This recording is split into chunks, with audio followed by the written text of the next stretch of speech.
I'm Devendra Sudan, naval officer, retired after 38 years of service. And today, I'll be talking about giving you a brief overview of our maritime heritage and history.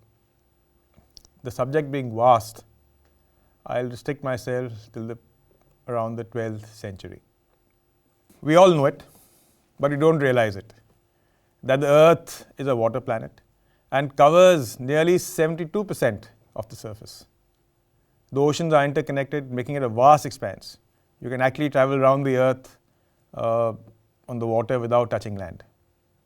The Indian Ocean is the smallest of the oceans, covering just about 20% of the water.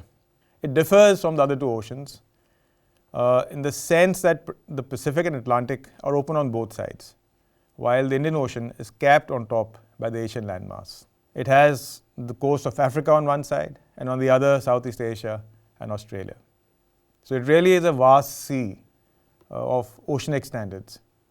And to enter or to leave that, you have to pass through choke points such as the Bab el Mandab or the Straits of Malacca, Sunda Strait, the Cape of Good Hope, and so on.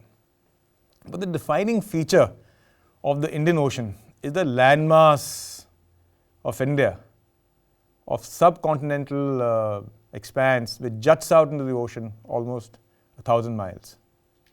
As a result, India lies at the junction of a large number of trade routes crisscrossing the Indian Ocean. Not surprisingly, the Indian Ocean is the only ocean which is named after a country. And it's only natural that a maritime country with a peninsula surrounded by sea on three sides should consider seas as vital to her landmass and utilize it to her advantage. The beginning of India's maritime history has been traced all the way back to the cradle of human civilization, the Indus Valley. Historians had garnered evidence that suggests that by 3000 BC, the inhabitants of the Indus Valley had made maritime contact with Mesopotamia. An advanced civilization, the Indus Valley civilization saw a rise of major cities like Mohenjo-daro, Harappa, Dholavira, Kalimangan, etc. Recent evacuation of Rakhigadi in Haryana suggests that this was the largest of these cities. But of interest to us is the important commercial and possibly a military port of Dholavira. Dholavira today may seem far too inland to be a port. However, the sea levels during Harappan times were several meters higher than today, making Saurashtra and Kutch islands, separated by the Gulf of Kutch. Ships could then comfortably sail through what are now salt flats and marshes of the run. Dholavira was built in the 3rd millennium BC and had access to the Arabian Sea to the west and the Gulf of Khambhat to the south. At that time, the estuary of the Indus was much further east, and one of its major branches flowed into the Kutch, till as recently as the colonial period, when a major earthquake in 1819 diverted the river. The fortress of the semi-abandoned town of Lakhpat is located on the channel where the Indus entered the Arabian Sea. Boats from Dholavira then would have been able to sail up the Indus to cities upriver. Interestingly, recent satellite images show that the Indus water has again flowed into India in 2018, when the Indus River basin was heavily flooded and fed a lake near Ahmedabad known as the Nal Sarovar. Unlike the other settlements of Harappa and Mohenjo-daro, Dholavira seems to have been constructed to a geometrical plan consisting of 3 divisions: the citadel, the middle town, and the lower town. Built entirely in stone, Dholavira is arguably the earliest known fortified maritime city and is likely to have served as an important port on the local coastal trade route that connected it to Lothal and Sutkagan on the Makran coast. Lothal is well known because of a large dockyard which used sluice gates and a spill channel to regulate water levels. Lothal is also the earliest dock discovered that had the capacity to berth as well as service ships. Next to the dockyard are remains of structures that may have been warehouses. This reflects the high level of knowledge and expertise of the valley inhabitants. Sutkagan Dor is the westernmost known archaeological site of the Harappan civilization, located about 480 kilometers west of Karachi near Gwadar, close to the Iranian border. It may have been a trading post on a trade route between other centers. In addition to internal trade, there is evidence that the Harappans had commercial contacts with the Middle East, with kingdoms of Persia, Sumer, Egypt and Crete. The ships would have made their way along the Makran coast and further ahead to the Persian Gulf. Seals like that of the Harappans have been found in southern Iran. Harappan objects have been found in Oman and Bahrain, and further west in Mesopotamian cities, Kish and Ur. Trade with India had a big influence on the Persian Gulf area. For example, Harappan weights and measures became standard across the region. The locals also copied Harappan seals. This is the beginning of a long commercial and cultural relationship that still continues till date. Vedic literature of around 1500 BC is also replete with references to boats, ships and sea voyages. One well-known hymn from the Rig Veda says, "Do thy convey us in a ship across the seas for our welfare." Homer mentions Indian ivory and several other Indian articles, including indigo, being regularly traded between India and Greece in the 8th-9th centuries BC. While all this is happening on the west coast, on the eastern shore also, maritime activity has been noted. Recent genetic studies show that more than 4,000 years ago, that's around 2000 BC, a group of Indians landed up in Australia and contributed their genes to the Aborigines. This indicates that Indians on the eastern seaboard were capable of sailing long distances.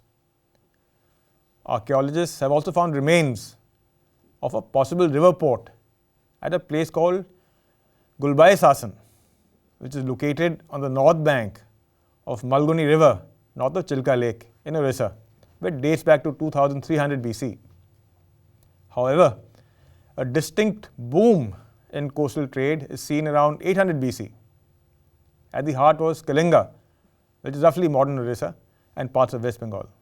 Remains of many ancient ports have been found between the westernmost mouth of the Ganga and the Chilka Lake, which acted as a safe harbour. Initially, the sailors would have sailed along the coast and traded at Andhra and Tamil ports. Later, they seem to have sailed across to Sri Lanka and begun to settle there. These new migrants would soon become the dominant population, the Sinhalese. The Mahavamsa, which is an epic written in Pali, tells the founding myth of how the Sinhalese came to Sri Lanka. How Prince Vijaya, a descendant of King of Vanga, that's Bengal, was banished by his father, Sinhabahu, with 700 of his supporters. Prince Vijaya sailed south and reached Sri Lanka. Here he established his kingdom and later married a Tamil princess of Pandya clan. The Sinhalese link to eastern India matches genetic, linguistic and cultural evidence. At the time Kalinga was colonizing Sri Lanka, a Greek historian, Herodotus, wrote a book, The Histories, in 440 BC. He gives a glimpse of what Greeks perceived of the Indian Ocean, called the Erythraean Sea. The Persian, Achaemenid Empire of this period stretched from the western mouth of the Indus to Egypt. He recounts a Persian expedition that sailed down the Indus and made its way to Egypt through the Red Sea. This appears to have been established sea route by this time.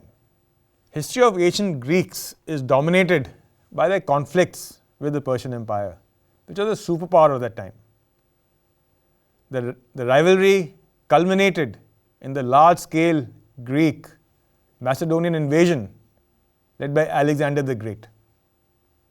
After winning a series of battles in the Levant and conquering Egypt, he defeated the Persians decisively in 331 BC at Gaugamela, which is in the present Iraqi Kurdistan.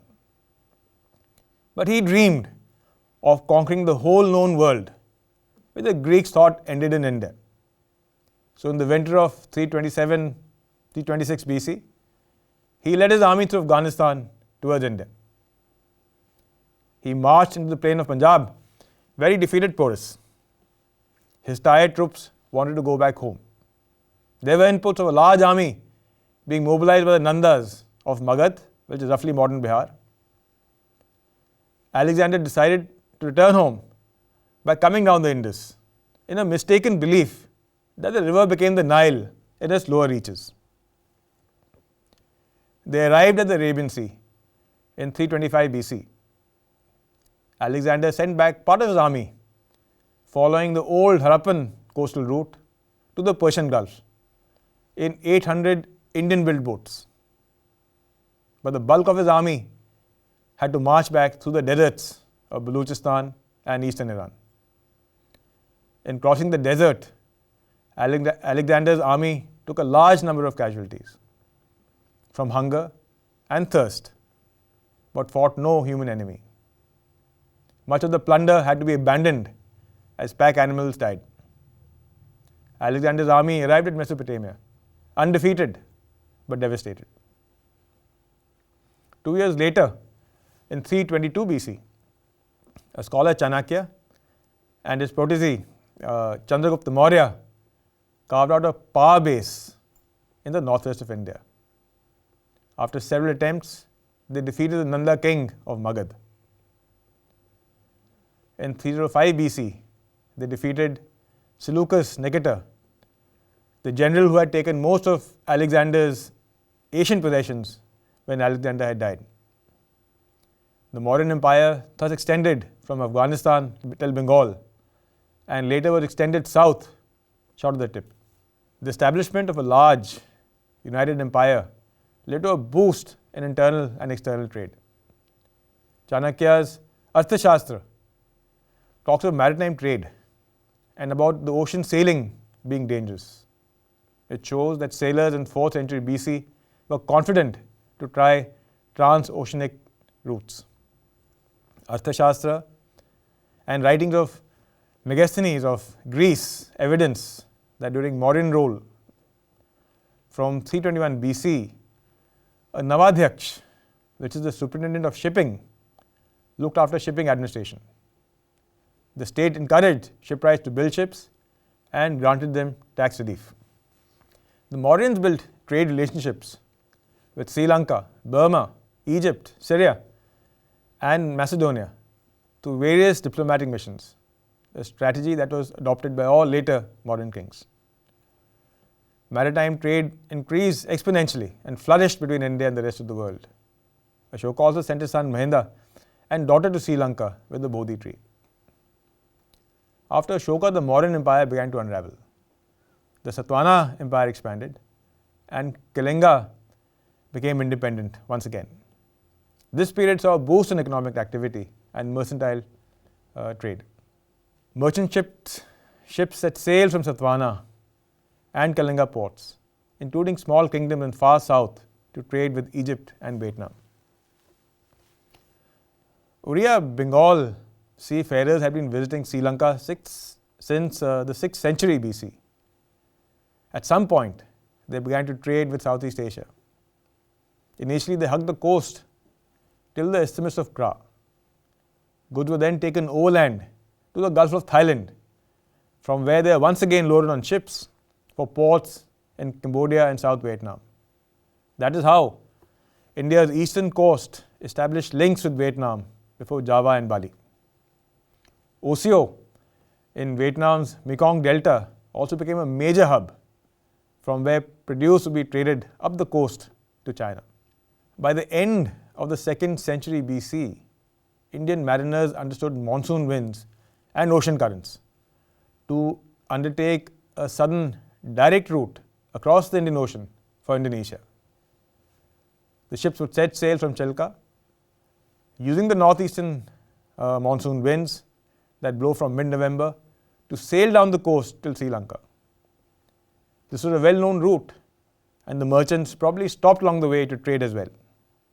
In Sri Lanka, after taking fresh water and replenishments, they used the ocean currents to sail across the ocean to the northern tip of Sumatra, at that time called Swarndweep, the island of gold. From here, they could either take the route to the Strait of Malacca towards Palembang, or alternatively, they could head south, hugging the west coast of Sumatra to Java and Bali. For their return, they would take the counter current to return to Sri Lanka and then Orissa. If the sailors started in mid-November from Orissa, they would reach Java by mid-January. They would have 2 months to conduct their business before they would have to start back in mid-March. This would allow them to get back to Sri Lanka to take advantage of the southwest monsoon winds in May. Merchants from Bengal, Orissa, Andhra and Tamil coasts were also making this journey. However, in the initial days, it is the Sadaba merchants of Kalinga who seem to have a dominant influence. That's why Indians were known as Keling by the Malays and Javanese since ancient times. The period of maritime exploration and trade is still remembered in Orissa. The festival of Kartik Purnima is held in mid-November when the winds shift and blow from the northeast. Families, especially women and children, place paper boats with oil lamps in rivers, lakes and water bodies as a symbolic gesture of the commencement of sea voyages. A fair is also held every year in Cuttack called the Bali Yatra to mark the day when ancient Sadabas would set sail to the distant land of Bali, Java, Sumatra, etc.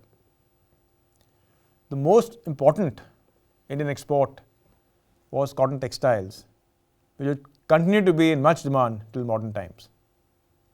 By the 1st century AD, we find Indian merchants bringing along West Asian and Mediterranean goods which they had procured from Romans, Greeks and Arabs. Indian imports included Chinese silks via ports in Vietnam and camphor from Sumatra. The islands of Indonesia would have been a source of cloves, nutmeg and other spices.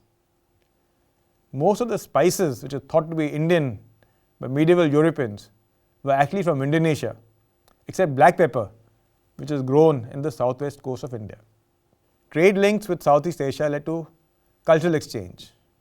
Within a few centuries, we see a strong impact of Indic civilization on the region. The spread of Hinduism and Buddhism, the adoption and impact of epics, the Mahabharata and Ramayana, Sanskrit scripts and temple architecture. Despite the later impact of Islam, colonial rule and post-colonial modernity, the influence of ancient India remains alive in personal and place names, commonly used words, while Buddhism still remains the predominant religion. On the western coast, there was a similar boom in trade between India and the Greco-Roman world. The Roman historian Strabo mentions an increase in Roman trade with India following the Roman annexation of Egypt. The trade routes are described in the Periplus of the Erythraean Sea, a kind of mariner's handbook written in the first half of the 1st century. It describes navigation and trading opportunities from Roman Egyptian ports along the Red Sea, Horn of Africa, the Persian Gulf till the southwestern regions of India. Indian influence is recorded in the Periplus, where, for example, in Socotra, the presence of a large population of Indians is noted, in addition to Arabs and Greeks. The island's name itself is derived from the word Dweep, Sukhadra, which is the island of bliss in Sanskrit. The traditional coast route to India was to head from Socotra to Oman and then along the Makran coast to Gujarat. Periplus confirms that Sindh and parts of Gujarat were controlled by the Sakas and Parthians. Beyond the Gulf of Khambat, the mariners would finally reach the estuary of the Narmada that led to the great port of Barigaza, which is present-day Bharuch. The Periplus also describes that Greco-Roman traders in Barigaza would buy wheat, rice, sesame oil, cotton and cloth, which are still exported from the region. Spices were the main import from India, and Greeks and Romans' demand for spices was so great that the Indian traders had to import spices from Southeast Asia to meet the demand. Imports were silver, gold, other metals and wine, And of the wine, it is written that Italian wine was preferred by the Indians. The Periplus also shows that Romans were aware of the Indian coast further south. One of the important ports, as mentioned in the Periplus, was Museris, which is Mucheripatnam, north of Kochi, which is a source of black pepper. The mariners had started to sail direct from the Gulf of Aden to southern India. The Periplus credits a Greek pilot, Hippalus, for that discovery. The monsoon, whose regular action was discovered by Hippalus in AD 45, dominated the navigation of the Arabian Sea and Bay of Bengal till the invention of steamships in the 19th century. But do note that Indian mariners had started using monsoon winds and ocean currents much earlier, almost a century before that. After the second temple in Jerusalem was destroyed by the Romans in 70 AD, many Jewish refugees came to settle around Museris. Thus, India became home to one of the oldest Jewish communities in the world. The Syrian Christian community, fleeing persecution from the Persian Empire, came to India in AD 345 and settled near, once again, Museris. The world's second oldest mosque, the Cheraman Masjid, was built a few centuries later in 690 AD by early Muslims in the same general area. Few people realize that India is home to the second oldest mosque in the world. It was built by Arab merchants before Prophet captured Makkah. The constant circulation of merchants and sailors meant that a large or a significant part of the male population in Kerala was transitory. The Arab merchants took on local wives, and their descendants, the Mappila Muslims, are now a quarter of Kerala's population. The term Mappila means son-in-law in Malayalam. It is also testimony to the liberal character and the importance of Museris that all came here and settled near to each other. Indian-Roman trade boomed in the 1st and 2nd centuries. Emperor Trajan had the Nile Suez Canal re-excavated, and around 120 ships made the round trip between India and Red Sea ports annually. The southern route went on to totally supplant the overland trade route. The eastern luxuries transformed Roman tastes, but the empire ran a persistent trade deficit, which was paid for in gold and silver coins.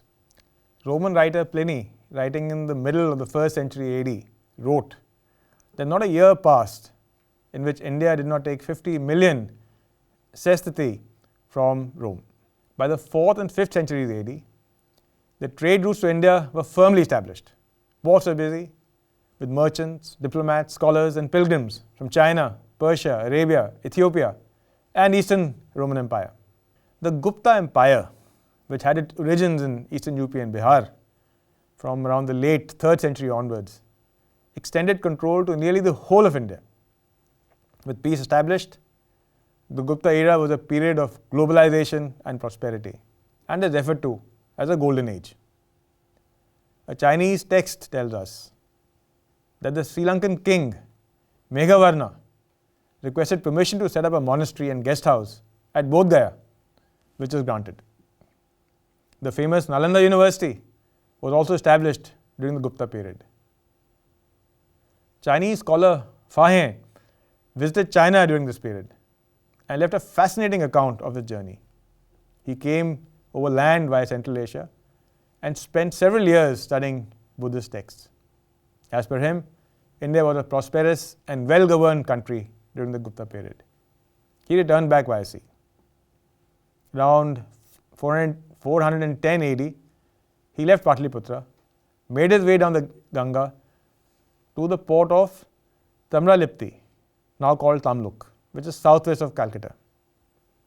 He remained there for 2 years and then took a merchant ship with the first wind of the winter monsoon to Sri Lanka.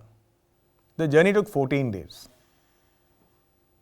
He spent another 2 years there studying, where he notes that Buddhism was flourishing, but the king himself followed Hindu rituals.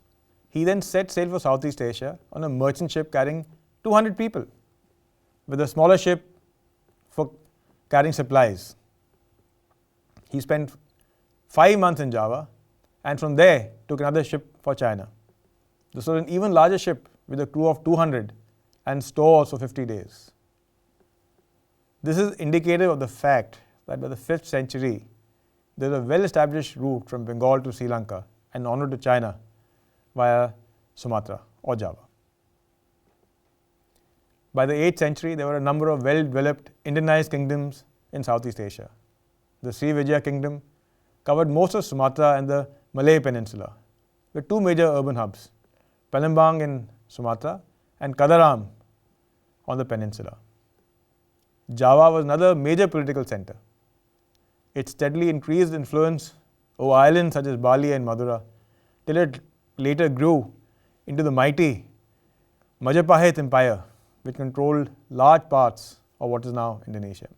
In Cambodia, the Khmer kingdom emerged as the Angkor Empire, and further east in central and southern Vietnam was the Champa Empire.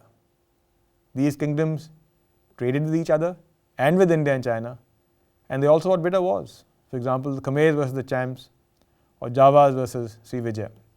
Considering the close political and commercial links between Pallavas of Kanchipuram and Southeast Asian kingdoms, the dominant influence shifted from Orissa to Tamil during this period. Southeast Asians developed the Pallava version of the Brahmi script. Script used to write Khmer, Thai, Lao, Burmese and Javanese Kavi are derived from the Pallava script. By the Pallava period, there were large Indian communities living in Chinese ports.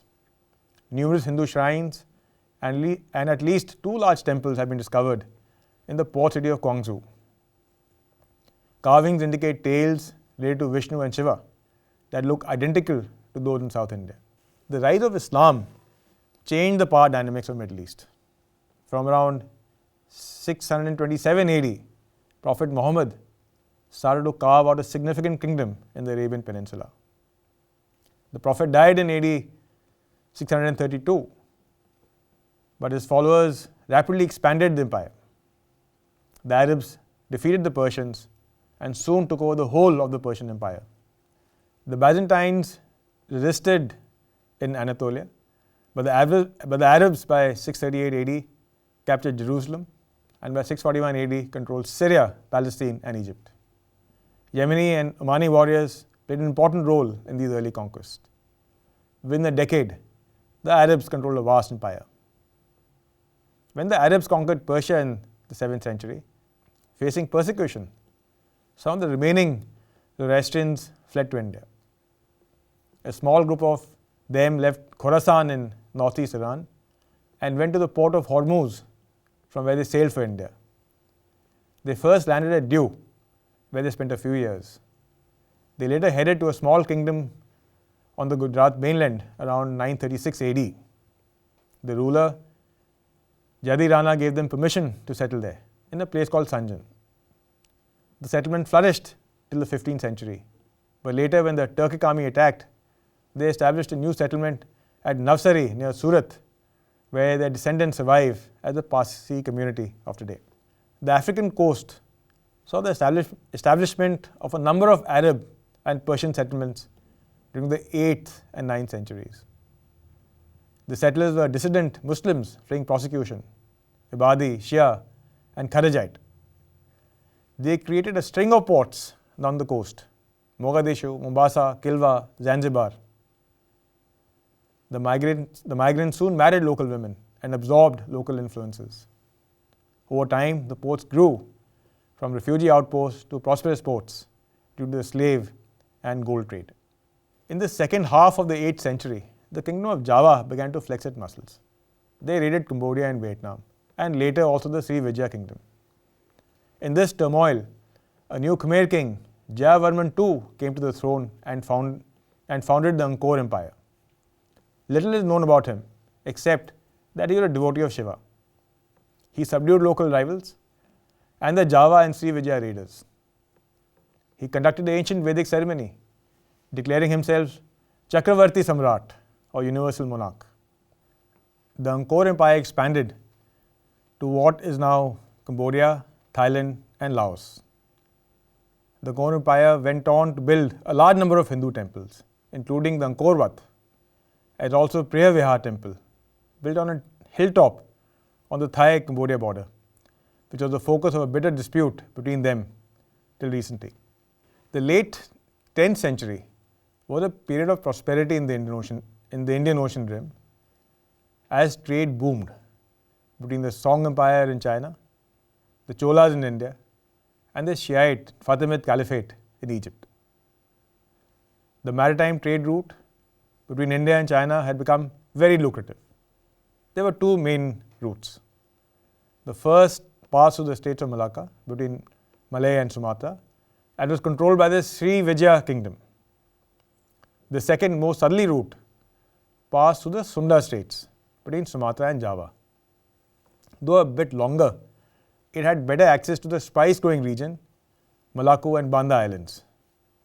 This route was usually controlled by the Javans. There was constant rivalry between Srivijaya and the Javanese kingdoms, and was proving to be a threat to the trade pipeline. In 987 AD, a Srivijayan diplomatic mission went to China, and while there, the Javans attacked Srivijaya. The mission, as a result, could not return back, and had to go back to China once again. While there, they requested the Song Emperor to place Srivijaya under its protection, which was agreed to. The Srivijayans were also sending missions to the Chola kings at the same time, and had made generous grants to Hindu and Buddhist temples in Chola ports. Chinese records show that Srivijaya was misrepresenting facts by telling them that Cholas paid tribute to them. The Cholas had started to gain in strength and had defeated the Pallavas in 873 AD. Raja Chola came to the throne in 985 AD. He defeated the combined armies of the Pandyas, the Sinhalese, and the ruler of Kerala. This gave him control over ports on both the eastern and the western coasts. Raja also launched naval campaigns, a rarity during those times. He turned his attention to Sri Lanka, and a naval attack occupied North Sri Lanka and sacked the capital, Anuradhapura. He also captured Maldives and added it to his empire. His son, Rajendra Chola, assumed the throne in 1014. At the time of his coronation, the Chola Empire had already achieved great heights, with its dominion extending across the whole of South India and Kalinga in the north. Not one to rest on his father's laurels, he led victorious campaigns against the Rashtrakutas and the western Chalukya Empire, firming Chola reign over the Deccan. In 1017, he led a naval campaign to Sri Lanka and extended his control over the southern parts of the island. Meanwhile, the Srivijaya used Chinese protection to build their own strength, causing the neighbors to get concerned. The rivalry between Srivijaya and the Javans had become more intense and hostile. In 1016, the ground situation changed when Srivijaya and allies sacked Mataram, the capital of Java, and defeated the Javanese.